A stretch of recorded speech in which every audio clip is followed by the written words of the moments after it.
sa lahat ng mga nanay natin, mga lola, mga tita na hanggang ngayon ay patuloy na hinaharap ang mga hamon ng buhay sa pamamagitan ng pagtitinda ng mga gulay.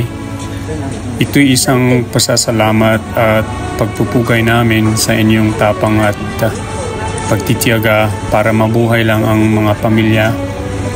Sa bawat umaga na inyong haharapin ng may ngiti sa inyong mga mata kahit mahirap man, sa bawat hakbang na inyong ginagawa sa init ng araw, pinapakita ninyo ang inyong lakas at determinasyon.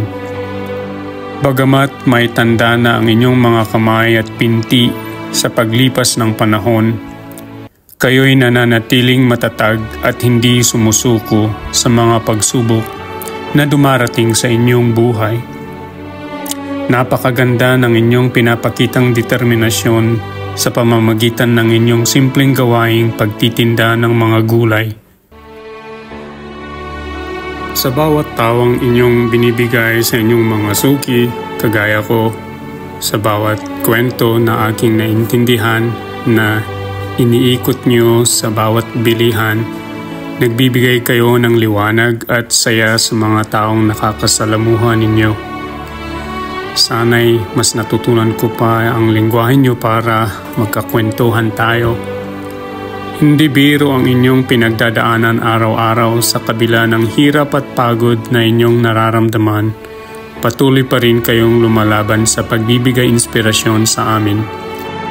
Sana'y lagi niyong tandaan na ang inyong mga pagsisikap ay hindi lang basta-basta. Kayo ay mga haligi ng ating lipunan na dapat kilalanin at respetuhin sa bawat sandali. Sa bawat sipag at tiyaga ninyo sa pagtatrabaho, sa bawat pagmamahal na inyong binabahagi sa inyong mga pamilya at kapwa, kayo ay tunay na mga bayani sa aming mga puso. Mapalad kaming mayroong mga katulad ninyong nagbibigay inspirasyon at pag-asa sa mundong ito. Salamat sa inyong walang sawang pagmamahal at sakripisyo. Mahal po namin kayo.